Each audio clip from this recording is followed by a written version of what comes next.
Nepotism. Nepo kid, this, that, and Nepotism rocks. Difference यही है कि जहाँ हमारे सपने पूरे होते हैं वहाँ इनका स्ट्रगल शुरू होता है. Hello everyone, welcome to my video. हमें हमेशा ये सिखाया गया है कि talent, skills, hard work, resilience इन सब से सक्सेस गारंटीड है. पर अगर ऐसा सच में है तो इस दुनिया के मेगा सक्सेसफुल, मेगा पॉपुलर लोग क्यों जनरेशनल प्रोमिनेंस से आते हैं? You know where we're going with this one. We're going to discuss nepotism. So if you're living under a rock, nepotism actually means to get any job through any connection, whether it's through a relative, through a friend that you don't deserve. Nepotism को समझना बहुत ही ज्यादा आसान है. Nepotism वो practice होती है जिसमें कि लोग अपने जान पहचान के लोगों को या अपने रिलेटिव्स को अपॉर्चुनिटीज पे अपॉर्चुनिटीज देते हैं इन अ वे कि वो उन्हें हायर करेंगे, उन्हें प्रमोशन मिलेगा, रिकॉग्निशन मिलेगा, अप्रिसिएशन मिलेगा और इस सब रिवॉर्ड्स से उनके क्वालिफिकेशन या मेरिट्स या उनके स्किल्स का कोई लेना देना नहीं होता है. It's purely connection based. Like for example, if your friend got you a job at Zoom and you don't deserve that job, but you still got it because your friend is in a higher position of power, that is called nepotism.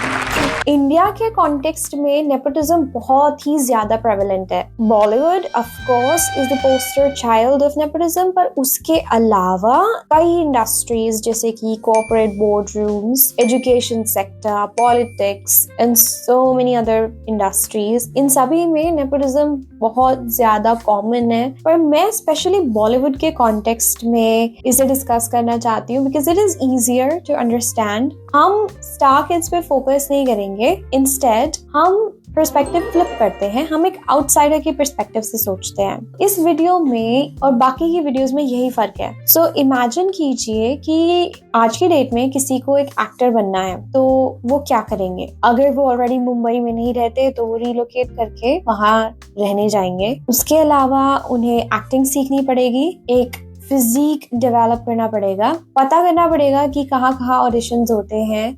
ये रहे हम दोस्तों, और आज आया हूँ मैं यहाँ पे इंट्रोडक्शन देने. श्रुति महाजन मैम के ऑफिस के पास इतना लाइन लग गया है. उन ऑडिशंस की ऑथेंटिसिटी को भी खुद ही वेरीफाई करना पड़ेगा, अपनी सेफ्टी का ध्यान रखना पड़ेगा. और जो थोड़े मोड़े ऑडिशंस उन्हें पता भी चल गए, वो लोग वहाँ जाएंगे, ऑडिशन देंगे, जस्ट टू रियलाइज कि उन्हीं के जैसे और हजारों लोग वहाँ पे ऑडिशन देने आए हैं. तो ऐसे में उन्हें पहले तो नोटिस होने के लिए ही बहुत ज्यादा कम्पीट करना पड़ेगा, तब जाकर शायद उन्हें कोई छोटू मोटू रोल मिले पहले. उसके अलावा उन्हें काफी सारे साइड गिग्स भी करने पड़ते हैं सर्वाइव करने के लिए, एड कैंपेन्स करने पड़ते हैं, मॉडलिंग करनी पड़ती है एंड सो फोर्थ, और कंटिन्यूअसली अपना स्किल और रिफाइन करते रहना पड़ता है. सो इस सब प्रोसेस में ही बहुत ज्यादा टाइम, एनर्जी और एफर्ट्स लगते हैं और तब जाकर शायद कभी बहुत मुश्किल से एक सब्सटैंशियल रोल मिले. और ऐसे कई सब्सटैंशियल रोल्स में कंटिन्यूअसली खुद को प्रूव करने के बाद शायद उन्हें एक बिग बैनर की मूवी मिले या एक सब्सटैंशियल, एक स्ट्रॉन्ग, नोटिसेबल लीड रोल मिले. If you really want to do like Hindi films, you have to be in Bombay because I was in Delhi modeling. Then I'd come here, I've done a decent number of ads. Then I've done short films and I've done web series, and then finally this is my first film. So it took a lot of other projects to get here. तो ये है उनकी journey जो कि मैंने बहुत आसान शब्दों में बता दी है. रियलिटी में इस प्रोसेस में कई साल लग जाते हैं, बहुत ज्यादा रेजिलियंस चाहिए होती है to keep going every single day. यहाँ से एक प्रोडक्ट ऑफ नेपोटिज्म की लाइफ का स्ट्रगल स्टार्ट होता है. मीनिंग कि उन्हें लॉन्च करने के लिए ही बिग बैनर मूवीज बनती हैं. This is the striking contrast. On the face of it, in nepotism के प्रोडक्ट्स की लाइफ में स्ट्रगल नहीं है, ऑडिशंस नहीं है इतने सारे या इतने सीरियस ऑडिशंस नहीं है कि उन्हें हजारों की भीड़ में कम्पीट करना है, कोई अपहिल बैटल नहीं है. तो उनके लिए नेपोटिज्म को सपोर्ट करना बनता है. Nepotism rocks. Nepotism rocks. Nepotism rocks. वो थोड़ा ना बोलेंगे कि नहीं, हमें बहुत ज्यादा बाहर निकल के बहुत ज्यादा ऑडिशंस देने हैं विदाउट एस्टैब्लिशिंग आवरसेल्व्स पहले से ही। एज वी ऑलरेडी नो कि स्टार किड्स को लॉन्च करने से पहले उनके बहुत स्ट्रॉन्ग पीआर कैंपेन्स चलते हैं। सो मच सो कि आपने कभी उनके चाइल्डहुड के बारे में इतना नहीं सुना होगा कि वो कहाँ जाते थे, क्या पढ़ते थे, क्या उनकी ड्रीम्स या एस्पिरेशंस थी। बट सडनली जैसे ही उनका करियर शुरू होने वाला होता है तो सडनली यू विल सी कि हर जगह हर मीडिया उन्हें कवर करती है। सडनली वो मैगजीन्स के कवर्स पर होते हैं, कुछ तो बहुत ज्यादा एलीट मैगजीन्स के कवर में होते हैं। उन्हें वो अटेंशन बेसिकली दी जाती है। नाउ सबसे स्ट्रॉन्ग आर्ग्यूमेंट ये निकल के आता है कि आप इन स्टार किड्स से रिलेटेड कंटेंट कंज्यूम करते हो, इसीलिए वो चलते हैं, वो पॉपुलर हैं। पर ऑनेस्टली ये जो पॉपुलैरिटी होती है वो पूरी तरह से मैन्युफैक्चर्ड होती है। इट्स नॉट लाइक कि मुझे सडनली एक दिन सपना आया कि कोई पुराने एक्टर हैं, कोई पुराने प्रोड्यूसर हैं, डायरेक्टर हैं, उनके कोई रिलेटिव अभी लॉन्च होने वाली है तो मैं सडनली उन्हें गूगल करने बैठ जाऊंगी। ऐसा बिल्कुल नहीं होता है। Obviously they are stuffed into our face. You just pay and you do. Everything is a media net. There paparazzi you pay. There houses you pay. You do it because you have to build perception. You do whatever it takes. You do it. It's all fine. Rings a bell, right?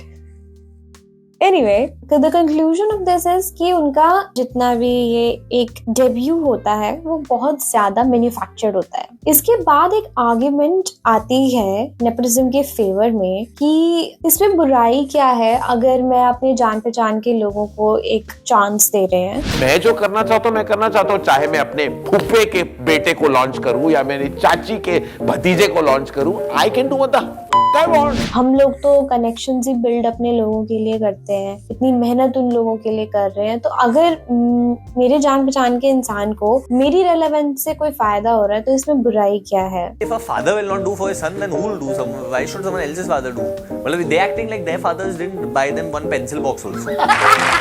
आपने भी कई बार सुना होगा कि doctors चाहते हैं कि उनका बच्चा भी डॉक्टर बने, इंजीनियर्स चाहेंगे कि उनके बच्चे इंजीनियर बने। तो पेरेंट्स वांट कि उनकी सक्सेस का फायदा उनके बच्चों को हो। बट ऑफ कोर्स अगर कोई डॉक्टर पेरेंट्स हैं, पहले तो उनके बच्चे को जस्ट बिकॉज कि वो डॉक्टर पेरेंट्स के बैकग्राउंड से आ रहा है उसे डॉक्टर सिर्फ इसी बेसिस पर बिल्कुल नहीं बना दिया जाएगा। उसको 5 साल अपनी लाइफ के देने पड़ेंगे हमारे हेयर से लेके टोनेल तक के बारे में पढ़ने के लिए। ये तो रही स्किल की बात। नेपोटिज्म प्रॉब्लम वहां बनता है जहां पर ये पेरेंट्स अपनी इन्फ्लुएंस या पावर यूज करके उस बच्चे को उस पोजीशन पे बिठा दें जहां के लिए वो अभी तैयार भी नहीं है या जो पोजीशन वो डिजर्व नहीं करता। यहाँ पर नेपोटिज्म प्रॉब्लम होती है। किसी के फुटस्टेप्स को फॉलो करना, अपने पेरेंट्स के करियर को फॉलो करना इज नॉट अ प्रॉब्लम, पर जिस पोजीशन को हम डिजर्व ही नहीं करते उस पर बैठना अपनी पावर या इन्फ्लुएंस को मिसयूज करके वो परेशानी है, क्योंकि उस जगह पर कोई और डिजर्विंग कैंडिडेट बैठ सकता था जिसे उस पोजीशन की इस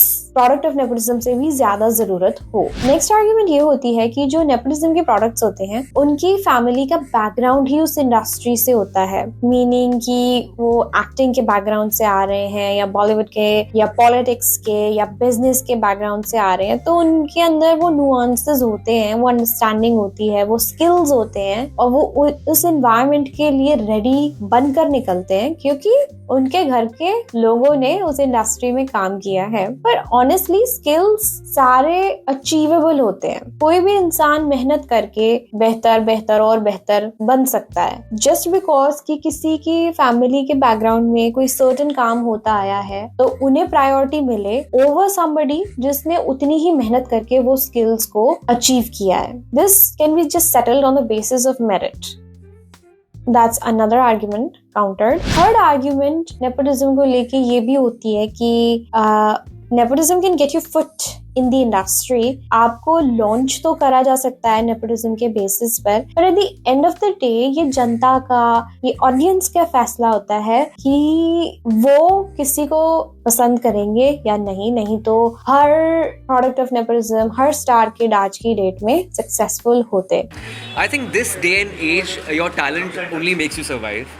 I think people who are doing well, who are the industry kids like Ranbir, Varun, Alia, they are brilliantly talented. That's why they're surviving.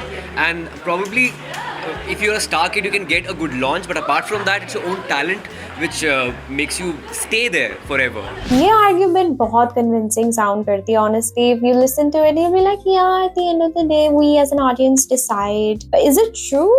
इसे समझने के लिए let's recall कि आज की डेट में relevant actors कौन-कौन है. So I really don't know the names of lot of actors. मैंने बहुत सारे relevant actors की names collect करे हैं. Let's start with them. There is Kajol, Rani, Tabu, Shahid, Salman, Ranbir, Hrithik, Kareena, Alia, Imran Hashmi, Aamir Khan, Ajay Devgn, Shraddha, Sanjay Dutt, Tiger, Saif Ali Khan, Sara Ali Khan, Ranbir Singh. Now I didn't even mention Shania, Suhana, Khushi, Janvi and so on. Did I mention Sonakshi Sinha? I don't know. Okay, so ये सभी बहुत ज्यादा relevant actors हैं. इनके अलावा कुछ ही actors होंगे जो इतने relevant हैं. Did I mention Ananya Pandey by the way? Anyway, तो ये सभी एक्टर्स के कहीं ना कहीं से कनेक्शंस रहे हैं. I'm not saying कि Bollywood is shut off completely to the outsiders. लोग आते हैं, they make a name for themselves. पर ऐसा stardom, ऐसी popularity outsiders में देखने को आपको नहीं मिलेगी. इससे हमें ये पता चलता है कि Bollywood कितना exclusive club है, जहाँ outsiders को कई साल लग जाते हैं सिर्फ notice होने में. जो उनकी लाइफ के प्राइम इयर्स होते हैं वो स्ट्रगल में निकलते हैं, अपना नाम बनाने में, सर्वाइव करने में निकलते हैं. वहीं इन नेपोटिज्म के प्रोडक्ट्स को सब कुछ प्लेटर पर मिलता है. आई एम नॉट श्योर कि आज की डेट में कितना रेलेवेंट होगा, पर बैक इन माय डेज हमारी क्लास में अगर कोई टीचर या स्कूल के प्रिंसिपल या डायरेक्टर इनके कोई रिलेटिव्स होते थे तो उन्हें अलग से प्रायोरिटी मिलती थी. होता था ऐसा.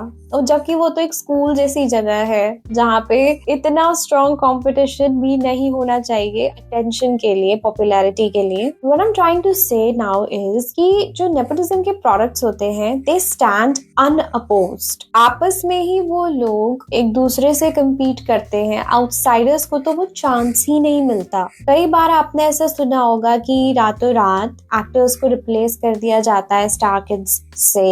I was supposed to do a film, and then I was not in that film suddenly overnight, and like somebody who's known and happened to be a star kid got that part. Right. पहले तो उन्हें opportunities मिलती ही नहीं है, वहां तक पहुंच ही नहीं पाती हैं किसी आउटसाइडर तक. वो पहले ही आपस में सब ग्रैब कर लेते हैं. स्पेशली आलिया भट्ट के केस में आपने ऐसा सुना होगा कि Karan Johar is a director और the producer, I don't know, पर ही इज समबडी जिन्होंने बहुत ज्यादा आलिया भट्ट को उनके करियर में सपोर्ट किया है. सो मच सो कि वो हर जगह उन्हें रेफर करते हैं. वी मेक श्योर कि शी स्टेज रेलेवेंट. उनके पास अच्छी से अच्छी स्क्रिप्ट आए, चाहे उसके लिए किसी और एक्टर को रिप्लेस करना पड़ जाए. With the kind of support that Karan has given to her from the beginning, ji.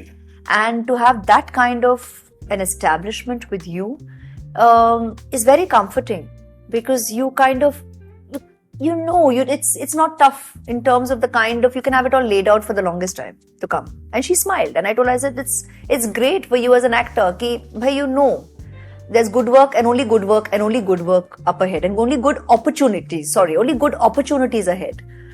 But what's nice is she's also doing good work along with great opportunities which are virtually there literally on her lap regularly.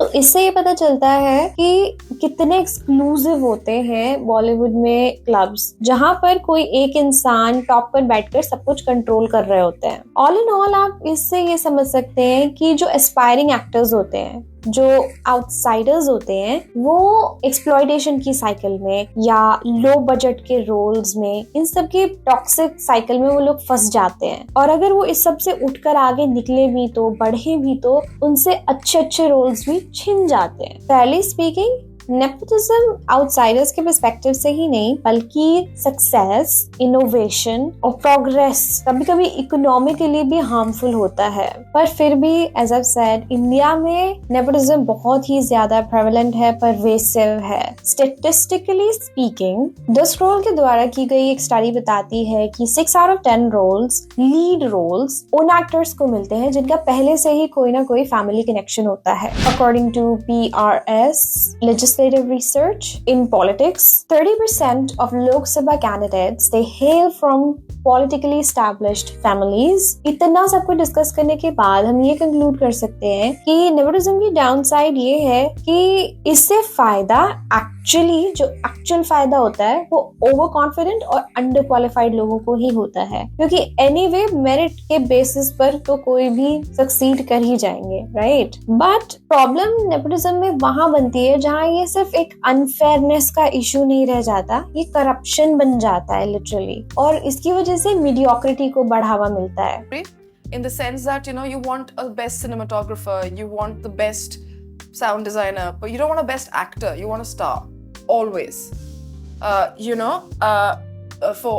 It doesn't matter, like, whether it's not about, like, for example, if a cinematographer wants to better his whatever game, he has to learn more. Actors want to better their game, they have to do more exercise, dress better, get clicked more, and do whatever thingies on their faces. They don't go for courses and coaching for performance, you know, because that's not valued. They go like, that's a star kid, or this is being promoted by somebody. Cast them acting तो करवा लेंगे। अगर 4-5 लोग ही आपस में एक दूसरे पे compete करते रहेंगे, किसी 6th मेंबर को एंट्री ही ना मिलने दें वो अपने क्लब में, तो कैसा भी काम करें, बहुत गंदा, ठीक ठाक, उससे मीडियोक्रिटी को बढ़ावा मिलता है। एक्टर्स के कंटेक्स्ट में हम ये कह सकते हैं कि जो भी स्टार किड्स होते हैं, specially the products of nepotism, अगर वो बहुत मीडियोकर लेवल पे काम कर रहे हैं तो उनका कोई कॉम्पिटिशन नहीं है। मैं ये नहीं कह सकती कि I don't want to watch Janhvi Kapoor in this movie, rather आप उसे चांस दे सकते थे क्योंकि वो उसे कोई है ही नहीं। There is no competition. होंगे तो भी कोई और स्टार किड्स ही हो सकते हैं। आपने कभी ऐसा नहीं सुना होगा कि न्यू फेस लॉन्च हो रहे हैं, पिछले कई सालों में भी कोई new face, I don't think कोई आउटसाइडर लॉन्च हुए हैं इस तरीके से जैसे अब स्टार किड्स लॉन्च होते हैं, उनके लिए अलग से स्पेशली मूवीज बनती हैं। नेपोटिज्म का इकोनॉमिक इम्पैक्ट होता है कि अनस्किल्ड या इनकॉम्पिटेंट इंसान को बहुत इंपॉर्टेंट रोल्स मिल जाते हैं, तो इनोवेशन सफर करती है, प्रोडक्टिविटी सफर करती है, जिसकी वजह से प्रोग्रेस सफर करती है। 2022 की मैकेंजी की एक रिपोर्ट ये बताती है कि इंक्लूसिव लीडरशिप रोल्स वाली कंपनीज 21% से ज्यादा प्रॉफिटेबल होती हैं in comparison to the companies जिनमें की इंपॉर्टेंट या लीडरशिप के रोल्स बहुत एक्सक्लूसिवली फेवर के बेसिस पे दिए जाते हैं। नाउ वी नो कि as a favour of nepotism incompetent लोगों को फायदा हो रहा है, आउटसाइडर्स का स्ट्रगल बढ़ रहा है, अप्रिसिएशन उन्हें नहीं मिल रहा, पर बहुत से लोग इस स्ट्रगलिंग फेज से भी बाहर नहीं निकलते। वो इतने फ्रस्ट्रेट हो जाते हैं एज एन आउटसाइडर कि वो कंपनी छोड़ देते हैं कि हम यहाँ काम नहीं कर सकते, work environment is extremely toxic, या यहाँ प्रोग्रेस नहीं है, बहुत स्टैग्नेंट वर्क एनवायरनमेंट बन जाता है उन लोगों के लिए कि प्रॉफिटेबल नहीं हो पाता है, वो सस्टेन भी नहीं कर पाते कुछ इंडस्ट्रीज में, कुछ कंपनीज में एज एन आउटसाइडर। तो कंपनीज छोड़ देते हैं लोग, कंट्री छोड़ देते हैं, दूसरी जगह पे जाके काम ढूंढते हैं, और कभी कभी इतने फ्रस्ट्रेट हो जाते हैं कि ओवरऑल पूरी की पूरी इंडस्ट्री ही छोड़ देते हैं। So this is how nepotism actually harms overall outsiders के लिए। उनके करियर्स डेड एंड पर आकर रुक जाते हैं क्योंकि मेरिट के बेसिस पे भी वो लोग चाहे जितनी मेहनत कर ले, जितना हार्ड वर्क, जितना डिटर्मिनेशन लगा दें, जितना अपने क्राफ्ट को रिफाइन करते जाएं, उन्हें वो प्रोग्रेस, वो रिकॉग्निशन, वो अप्रिसिएशन नहीं मिलता जो कि किसी नेपोटिज्म के प्रोडक्ट को बहुत इजीली मिल जाएगा या मिलता ही है। I have to tell you that I was shattered. I was shattered because I just felt very alone. Man. I realized that, yeah, it makes a difference when you don't come from a film family, because no one outside you is looking out for you. Incompetent लोग, under qualified लोग ज्यादा paid होते हैं. They are highly paid. जहाँ एक तरह star kids के support में आप ये कह सकते हैं कि उनपे बहुत ज्यादा क्रिटिसिज्म लगता है. People roast them left right and centre. पर इस चीज की एक अदर साइड भी है. उन्हें वो प्यार भी मिलता है. उन्हें एटलीस्ट लोग जानते तो है. Good bad, any PR is a great PR. You know, good bad PR. They all are great PRs, by the way. और अक्सर मैंने देखा है कि जितने भी इन फिल्मी फैमिली से आने वाले बच्चे हैं, वो अपने प्रिविलेजेस को ना समझ के वो अपने जितने भी उनको गाइडेंस मिलती है उसकी महत्वता ना समझ के हमेशा कहते हैं हम पे एक्सपेक्टेशंस होती हैं, हमारे पास ऑडियंस होती हैं, हमारा क्रिटिसिज्म करने के लिए लोग खड़े होते हैं. आप जानते हैं 10 साल लगते हैं ऑडियंस कमाने में. To be a nobody is the worst thing in this world. तो आप स्टार्ट वहां से करते हैं, आपकी ऑडियंस होती है, आपको इससे ज्यादा क्या चाहिए. आज 10 सालों बाद मुझे एक क्रिटिक मिला है. 10 सालों तक किसी को फर्क नहीं पड़ता था कंगना रनौत क्या कर रही है, जिंदा है कि मर गई. So you have to earn. Even your critic you have to earn. So this whole attitude कि हमारे पास तो इतने critics हैं, हम लोगों के तो इतनी audience है, audience just waiting for us to get launched so that they can decide what else do you want. You're starting from a point which one outsider might not reach in entire lifetime. इस चीज का फर्क आप इससे समझ सकते हैं कि अगर कोई आउटसाइडर है तो उनसे ये उम्मीद की जाती है कि आप तो ऑलरेडी बेस्ट ही होंगे. उनका थ्रेशोल्ड ही बहुत हाई होता है. जबकि एक स्टार किड, एक नेपोटिज्म के प्रोडक्ट के ऊपर लोग इतने हार्श होते हैं. आज की डेट में उन्हें रोस्ट कर देते हैं, पर इतना उनसे एक्सपेक्टेशंस नहीं होती है किसी की. या people want them to fail, पर एक्सपेक्ट कुछ नहीं करेंगे उनसे. तो अगर वो थोड़ा सा भी अच्छा काम कर रहे हैं तो भी उन्हें बहुत अप्रिसिएशन मिलेगा, अवार्ड्स मिल जाएंगे. और अगर वो गंदा काम भी कर रहे हैं तो भी कोई बात नहीं, उन्हें फिर भी movies after movies, projects after projects मिलते रहेंगे, अवार्ड्स मिलते रहेंगे. No, I just feel bad when somebody is so bad and I still have to see him or her in 25 films just because he's somebody's son or daughter. Then I feel no, that's not fair. Yeah. You know, if he would have been an outsider, 2 films and you'd be like, bye. There are 1,000 other people waiting to, act. This is how nepotism hurts a lot of people in different industries. Similarly, मैं nepotism पे जब video बना रही थी तो इसके context में भी मैं solutions consider कर रही थी. रियल लाइफ में हम किस तरह से इस प्रॉब्लम को काउंटर कर सकते हैं. तो कुछ मेरे ओपिनियन बेस्ड solutions ये हैं. First is merit based hiring and promotions. Basically सिर्फ क्वालिफिकेशंस और परफॉर्मेंस के बेसिस पर ही एडवांसमेंट और हायरिंग होनी चाहिए. जान पहचान को थोड़ा साइड में रख के. सेकेंडली, ऐसी स्टडीज या थर्ड पार्टी ऑडिट्स चलती रहनी चाहिए कि हमारे पास भी स्टेटिस्टिक्स रहें कि कौन सी इंडस्ट्री में कितने परसेंटेज आउटसाइडर्स की हायरिंग हो रही है, कितने लोग लीडरशिप रोल में हैं, ताकि हमें पता चलता रहे कि कौन कैसे बैकग्राउंड से आ रहा है. हमारे पास नंबर्स हो, हमारे पास इनफ डाटा हो. इस चीज को इंश्योर किया जा सके कि हर जगह फेयरनेस रहे जहां पॉसिबल हो सकता है वहां. थर्ड, न्यू टैलेंट्स को प्लेसेस रिजर्व्ड रहे, कुछ परसेंटेज रिजर्व रहे कि ये रोल तो किसी नए पर्सन के लिए ही होना चाहिए. फोर्थ इज कि लोगों में अवेयरनेस होनी चाहिए, वेरी इंपॉर्टेंट, ताकि हम अच्छे हाई क्वालिटी प्रोडक्ट्स की डिमांड कर सके और मीडियोक्रिटी को बॉयकॉट करें, ताकि लोगों पर प्रेशर बना रहे कि we have to do the best. उसके अलावा there's no other way to succeed. Fifth is very important one. I think I really liked this one कि outsiders के लिए वो mentorship होनी चाहिए. उन्हें वो aid, वो networking facilities या connections building के लिए chances मिलनी चाहिए ताकि वो भी अपने careers में advance कर सकें. जहाँ पर इस type की opportunities नहीं हो, हमें ऐसे लोगों की, ऐसी companies की या ऐसे products की services लेना बंद कर देना चाहिए. So be fair, be inclusive, because mediocrity, meritocracy is a win-win for all. So this is all that I have for you today. ऐसे और कंटेंट के लिए इस चैनल को सब्सक्राइब करें, इस वीडियो को लाइक करें, and I'll try to upload जल्दी. And if you're interested in such content, please subscribe to the channel, like this video, and that's all.